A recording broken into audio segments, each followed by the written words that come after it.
In the suffocating heat of the New Orleans summer of 1918, fear slithered through the narrow, crowded streets.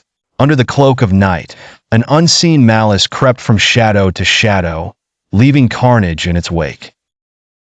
This was the reign of the Axeman, a terrifying specter who menaced the city, slipping through locks and bolting windows, leaving behind bewilderment and blood.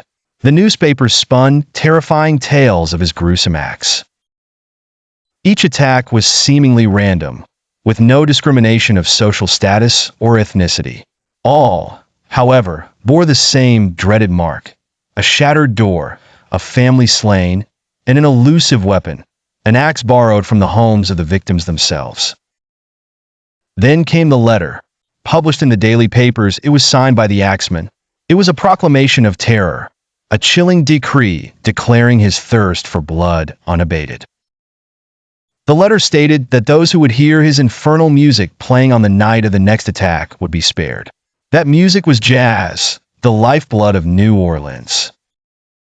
The note concluded with a cryptic sentence: "I am fond of jazz music, and I swear by all the devils in the nether regions that every person shall be spared in whose home a jazz band is in full swing at the time I have just mentioned." If everyone has a jazz band going, well then so much the better for you people. The night his letter promised to strike again, the city transformed. Every home, every saloon, every dark corner pulsated with the frantic rhythms of jazz.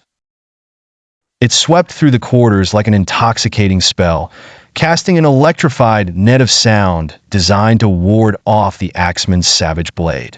People danced feverishly, their movements more like the frenzied convulsions of a city desperate to stay alive. And for one night, the Axeman held back. But his specter loomed large, reminding everyone that even in the pounding heart of jazz, terror could strike silence. The Axeman was never caught. He vanished as mysteriously as he appeared, leaving behind a legacy that still haunts New Orleans. The unsolved cases, the unnerving silence after each attack, and that letter linger like a cold breeze in the sweltering summer night.